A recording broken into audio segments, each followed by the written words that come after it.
जिंदगी में पीछे देखोगे तो अनुभव मिलेगा, जिंदगी में आगे देखोगे तो आशा मिलेगी, दाएं बाएं देखोगे तो सत्य मिलेगा, लेकिन अपने भीतर देखोगे तो परमात्मा मिलेगा, आत्मविश्वास मिलेगा।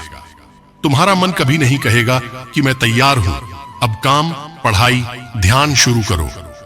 यह हमेशा तुम्हें उलझा कर रखेगा। इसलिए मन की अनुमति मिलने का इंतजार मत कीजिए। मन की मानना बंद करो। 1 मिनट की गलत क्रिया कई वर्ष के लिए जेल पहुंचा देती है। जेल पहुंचाकर मन ज्ञान देगा कि ऐसा ना करते तो बच जाते। मन की चाल समझो, ये हर जगह आपको फंसा रहा है।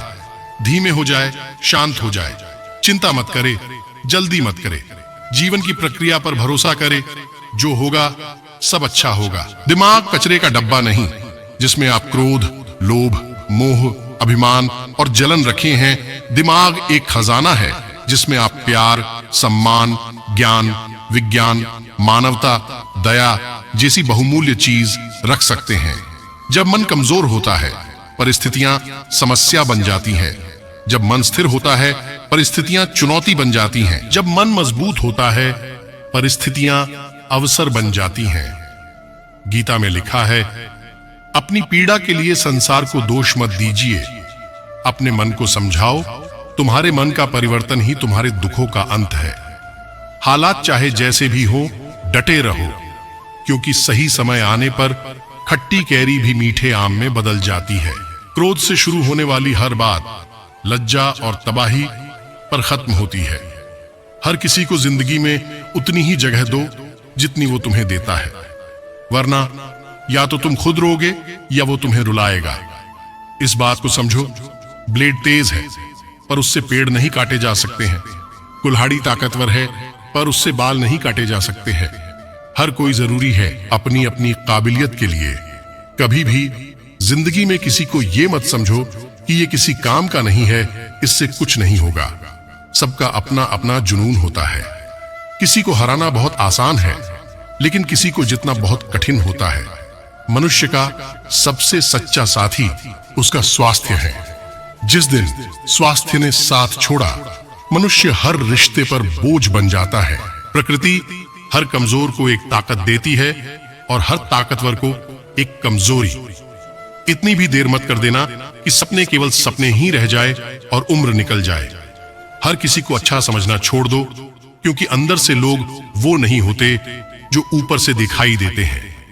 इंसान तब तक सहन करता है जब तक उसकी सहन करने की क्षमता होती है। उसके बाद वो ना तो रिश्तों को जरूरी समझता है और ना ही अपनों को।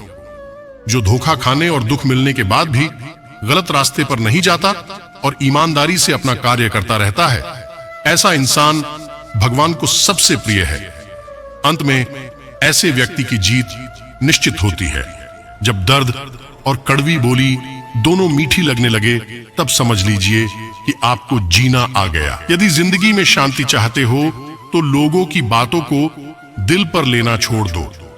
तालाब सदा कुएं से सैकड़ों गुना बड़ा होता है, फिर भी लोग कुएं का ही पानी पीते हैं, क्योंकि कुएं में गहराई और शुद्धता होती है। मनुष्य का बड़ा होना अच्छी बात है, लेकिन उसके व्यक्तित्व में गहराई और विचारों में शुद्धता भी होनी चाहिए, तभी वह महान बनता है। जो मिल रहा है तुम्हें, वही तुम्हारे लिए बेहतर है। ये तुम नहीं जानते, पर देने वाला बखूबी जानता है। कभी कभी किसी इंसान का मोह व्यक्ति को इस तरह से घेर लेता है कि उसे भ्रम स्वीकार होता है, परंतु रिश्ते के खत्म होने का सत्य नहीं। जहां भी लगे कि आपकी जरूरत नहीं है, वहां खामोशी से खुद को अलग कर लेना चाहिए। अगर लोग तुम्हारी निंदा करते हैं तो उनका धन्यवाद करो, क्योंकि यही तो तुम्हें बार बार याद दिलाते हैं कि अभी स्वर और बाकी है। गीता में लिखा है, मूर्खों को कभी भी भूल कर भी ज्ञान नहीं देना चाहिए, वह उनके लिए विष के समान कड़वा होता है। अकेले खड़े होने का साहस रखो, चाहे पूरी दुनिया आपके विरोध में क्यों ना हो। मोह खत्म होते ही खोने का डर निकल जाता है, फिर चाहे वो वस्तु हो, दौलत हो, रिश्ता हो या जिंदगी। किसी व्यक्ति के प्रति समर्पण इतना भी नहीं होना चाहिए कि उस रिश्ते में धीरे धीरे आप स्वयं को ही खोने लग जाएं। दुख से बड़ा कोई मित्र नहीं, क्योंकि दुख ही है जो इंसान को ईश्वर की याद दिलाता है। मन को इतना मजबूत बनाओ कि किसी भी प्रकार के व्यवहार से मन की शांति भंग न हो पाए। बात अपने कर्मों की ही है। दुनिया को दोषी ना मानो, क्योंकि कर्म से बढ़कर जीवन में कुछ नहीं। कभी कभी हम गलत नहीं होते, पर हमारे पास वह शब्द ही नहीं होते जो हमें सही साबित कर सके। इस दुनिया में जहां लोग थोड़ी सी मुश्किलों से हार मान लेते हैं, वहां अगर आप थोड़ा हिम्मत करेंगे तो जीत आपकी होगी।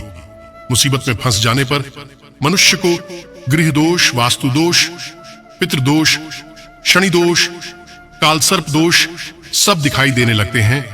केवल खुद का दोष दिखाई नहीं देता। एक बार की बात है कि यशोदा मैया प्रभु श्री कृष्ण के उलाहनों से तंग आ गई और छड़ी लेकर श्री कृष्ण की ओर दौड़ी। जब प्रभु ने अपनी मैया को क्रोध में देखा तो वह अपना बचाव करने के लिए भागने लगे।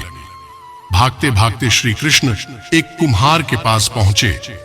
कुम्हार तो अपने मिट्टी के घड़े बनाने में व्यस्त था, लेकिन जैसे ही कुम्हार ने श्री कृष्ण को देखा तो वह बहुत प्रसन्न हुआ। कुम्हार जानता था कि श्री कृष्ण साक्षात परमेश्वर हैं। तब प्रभु ने कुम्हार से कहा कि कुम्हार जी, आज मेरी मैया मुझ पर बहुत क्रोधित है। मैया छड़ी लेकर मेरे पीछे आ रही है। भैया, मुझे कहीं छुपा लो। तब कुम्हार ने श्री कृष्ण को एक बड़े से मटके के नीचे छिपा दिया। कुछ ही क्षणों में मैया यशोदा भी वहां आ गईं और कुम्हार से पूछने लगी, क्यों रे कुम्हार, तूने मेरे कन्हैया को कहीं देखा है क्या? कुम्हार ने कह दिया, नहीं मैया, मैंने कन्हैया को नहीं देखा। श्री कृष्ण यह सब बातें बड़े से घड़े के नीचे छुपकर सुन रहे थे। मैया तो वहां से चली गई। अब प्रभु श्री कृष्ण कुम्हार से कहते हैं, कुम्हार जी, यदि मैया चली गई हो तो मुझे इस घड़े से बाहर निकालो। कुम्हार बोला, ऐसे नहीं प्रभु जी, पहले मुझे 84 लाख यानियों के बंधन से मुक्त करने का वचन दो। भगवान मुस्कुराए और कहा, ठीक है, मैं तुम्हें 84 लाख योनियों से मुक्त करने का वचन देता हूं। अब तो मुझे बाहर निकाल दो। कुम्हार कहने लगा, मुझे अकेले नहीं प्रभु जी, मेरे परिवार के सभी लोगों को भी 84 लाख योनियों के बंधन से मुक्त करने का वचन दोगे तो मैं आपको इस घड़े से बाहर निकालूंगा। प्रभु जी कहते हैं, चलो ठीक है, उनको भी 84 लाख योनियों के बंधन से मुक्त होने का मैं वचन देता हूं। अब तो मुझे घड़े से बाहर निकाल दो। अब कुम्हार कहता है, बस प्रभु जी, एक विनती और है, उसे भी पूरा करने का वचन दे दो तो मैं आपको घड़े से बाहर निकाल दूंगा। भगवान बोले, वो भी बता दे, क्या कहना चाहते हो? कुम्हार कहने लगा, प्रभु जी, जिस घड़े के नीचे आप छुपे हो उसकी मिट्टी मेरे बैलों के ऊपर लाद के लाई गई है। मेरे इन बैलों को भी 84 के बंधन से मुक्त करने का वचन दो। भगवान ने कुम्हार के प्रेम पर प्रसन्न होकर उन बैलों को भी 84 के बंधन से मुक्त होने का वचन दिया। प्रभु बोले, अब तो तुम्हारी सब इच्छा पूरी हो गई, अब तो मुझे घड़े से बाहर निकाल दो।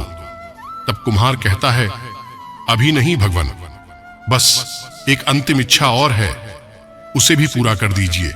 और वह यह है, जो भी प्राणी हम दोनों के बीच के इस संवाद को सुनेगा उसे भी आप 84 लाख योनियों के बंधन से मुक्त करोगे। बस यह वचन दे दो तो मैं आपको इस घड़े से बाहर निकाल दूंगा। कुम्हार की प्रेम भरी बातों को सुनकर प्रभु श्री कृष्ण बहुत खुश हुए और कुम्हार की इस इच्छा को भी पूरा करने का वचन दिया। फिर कुम्हार ने बाल श्री कृष्ण को घड़े से बाहर निकाल दिया, उनके चरणों में साष्टांग प्रणाम किया, प्रभु जी के चरण धोए और चरणामृत लिया। अपनी पूरी झोपड़ी में चरणामृत का छिड़काव किया और प्रभु जी के गले लगकर इतना रोए कि प्रभु में ही विलीन हो गए। जरा सोचें, जो बाल श्री कृष्ण 7 कोस लंबे चौड़े गोवर्धन पर्वत को अपनी इक्नी अंगुली पर उठा सकते हैं, तो क्या वो एक घड़ा नहीं उठा सकते थे? लेकिन बिना प्रेम रीझे नहीं।